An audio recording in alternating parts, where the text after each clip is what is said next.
movie. There's also another musical number near the end, which I'm pretty sure got turned into an overused meme at some point. But then they let the seed grow, and then the end. Oh yeah, and I guess the Lorax was also there. He didn't really serve anything to the plot now that I think of it. Bottom line is just watch the original Lorax. It's only like 30 minutes long and is also available on YouTube for free. Anyways, as for the ranking, E tier. Oh god, not Sing 2. Oh god, not this movie. Let's cut to the chase. Sing 2 is complete trash. I can already hear the clicks of the several people unsubscribing. First off, no, this movie is not at all an improvement to the first piece of garbage. It's still the exact same brain-dead movie, just for the second time. Here's the plot summary. Koala wants his theater to be more famous because I guess having a theater in the first place wasn't good enough. So then he assembles the crew, aside from the mouse. Unfortunately, after the events of the first movie, the mouse man was tragically eaten by the bear and died shortly after. May we get a moment of silence for the Family Guy mouse. Anyway, so they go to Vegas and then meet this wolf man, but as they were auditioning, they got rejected. And then the pig guy brought up this musician called Clay Calloway, who is apparently this guy who nobody has seen in the past 15 years. Now, knowing how impossible it would probably be to track and find this guy in 3 weeks, you would think that the koala guy learned from his mistakes of, you know, not lying. I mean, that was pretty much the entire point of the first movie, you know, to not lie. Nope. He lies again. There is literally no character development between the koala guy in this movie and the first movie. He just goes back to his old ways.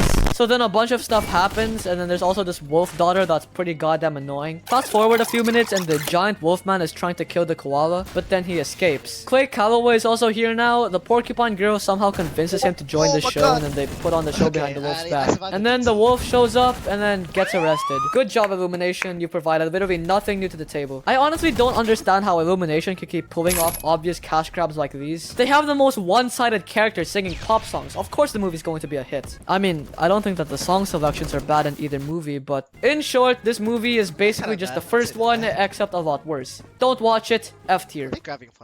Well, that leaves this abomination for last. Hop is a movie that exists because some executive producer at Illumination somehow approved I hate this movie so much.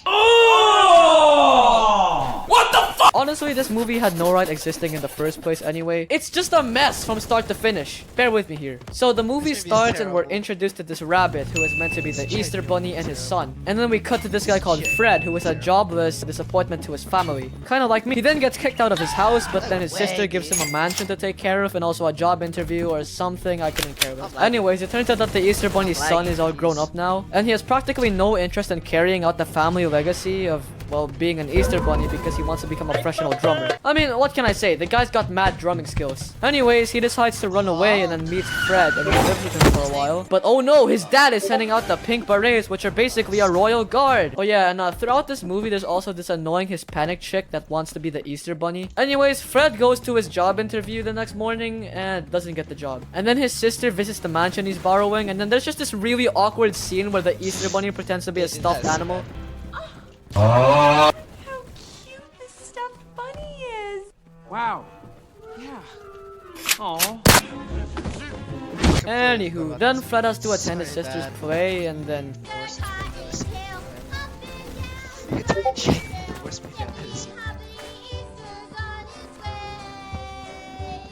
What is that dreadful sound?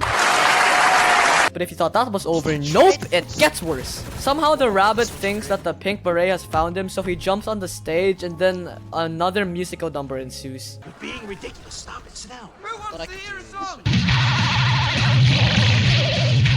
I honestly just ended up feeling bad for this poor girl. Her play got completely hijacked just for the sake of musical number has to happen. Anyways, I feel like I've been talking about this movie for all of eternity now. So let's just skip to the ending, as all of the writers probably got sacked halfway through the movie. The Hispanic chick guy from the beginning kidnaps the Easter Bunny and then sort of becomes a bunny. Yeah, I know it's hard to explain, but bear with me here. The chick guy is about to take off in an Easter sleigh provided by chicks because common sense was completely thrown out the window when directing this movie. And then the bunny starts playing the drums, which causes the chicks to dance, distracting them and somehow saving the day.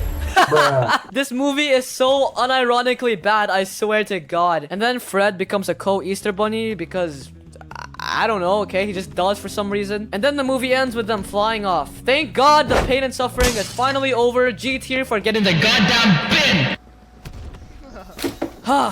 It's over. All of the pain and torture I had to sit through can finally come to an end. Here is the finished tier list. In order, we have Despicable Me 1, mediocre. Despicable Me 2, still mediocre, but also there are more minions, so it's worse than Despicable Me 1. The Grinch, forgettable and stale. Despicable Me 3, good premise, bad execution, also too much filler. Secret Life of Pets 1, just watch Toy Story. Minions, god awful, please stay away from this.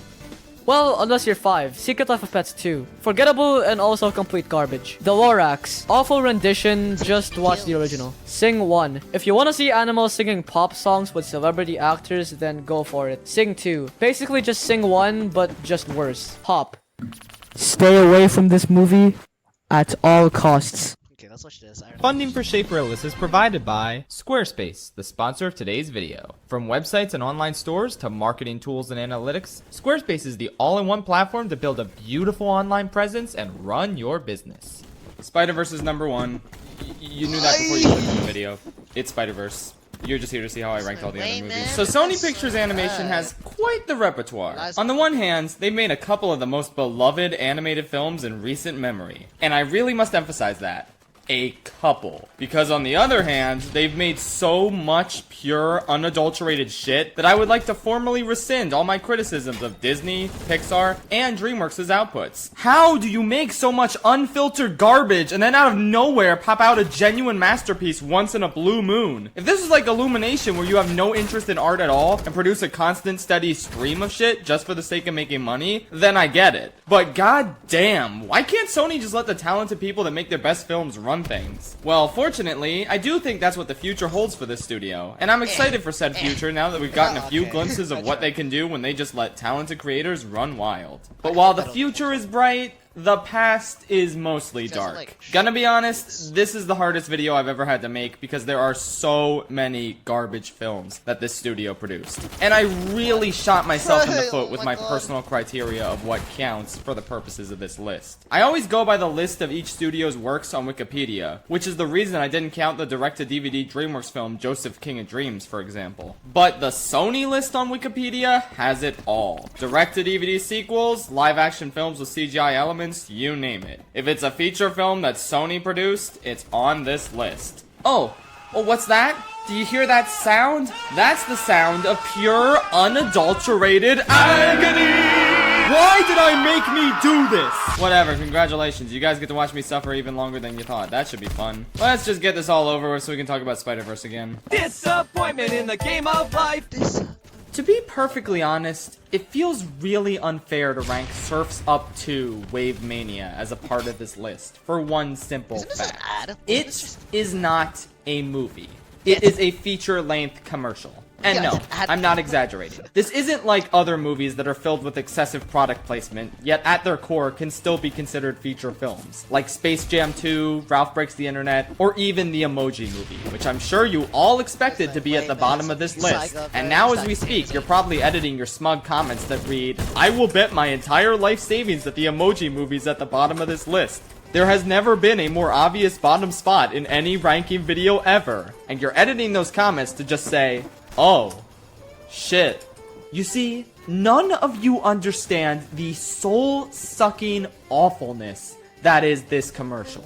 And yes, I fully consider Surf's Up 2 to be nothing more than a commercial for WWE. This product was conceived as a commercial when WWE approached Sony regarding making a product that would help expand their brand and reach a new generation of audiences. So yeah, it is a textbook advertisement that they slapped the Surf's Up IP onto because they fundamentally misunderstood everything about the original movie. Every single element of this commercial is wrong. Spoilers for later in the list, but the original Surf's Up is pretty kino, as the kids say. It has an extremely unique mockumentary format. Like, the entire movie is presented as if it's a documentary, with shaky cam, characters acknowledging the camera crew, and just an overall vibe of authenticity. It's one of the most unique animated films I've ever seen, solely based on how it's presented. Do you think this commercial kept that framing device up, or evolved the concept in some way? Who the do you think you're kidding? Of course not. That would take effort. And why put effort into a literal WWE commercial. They just film it like any normal quote-unquote movie would be filmed. They could only be bothered to make like 12 character models for this commercial. The WWE stand-in animals are incredibly flat, boring characters because we can't do anything that paints any of them in a negative light because that would go against the purpose of this advertisement. But you know who we're perfectly fine with painting in a negative light? The fucking main character. Cody in this is insufferable, mainly because he straight up just is not the same character. He's an annoying prick who's overly obsessed with winning and being famous, even though the entire point of the first movie was that he learns that winning and being famous isn't important. He learned all that from his idol in a really compelling way. Oh, I'm sorry, what idol? Big Z? Never heard of him. Apparently, this whole time, contrary to everything the first film tells you, Cody was never inspired to be an amazing surfer like Big Z. He was inspired by Penguin John Cena and his legion of super friends. In this commercial, Big Z might as well have never existed, and Cody's entire backstory and motivation as a character is thrown in the garbage. I have never seen a more perfect example of character assassination in my life. The writers of Game of Thrones could probably watch this commercial and say to themselves, well, at least we didn't f*** up that badly. I could tell 5 minutes into this ad that it was one of the worst things I've ever seen. But the thing that really solidified it was later in the movie, when they're sailing over lava and Cody goes out of his way to try and sabotage Tank. Which, in case you've seen the first movie, which these writers clearly did not, is the thing that Tank does to other surfers because he is the villain. But let's have our protagonist do the same thing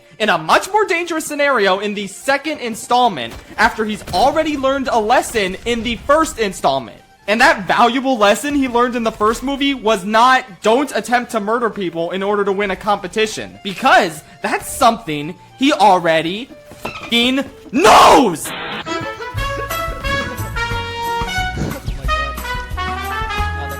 As a result of this chicanery, he nearly gets his best friend Chicken Joe killed in molten lava, and doesn't seem to be concerned about Joe's life. He's just concerned about justifying his shitty actions to the WWE. So they rightfully tell him to fuck off, and he does, and you might as well just end this here. Who even cares anymore? Surf's Up 2 makes Cars 2 look like The Empire Strikes Back, and it makes Earwig and the Witch look like Citizen Kane.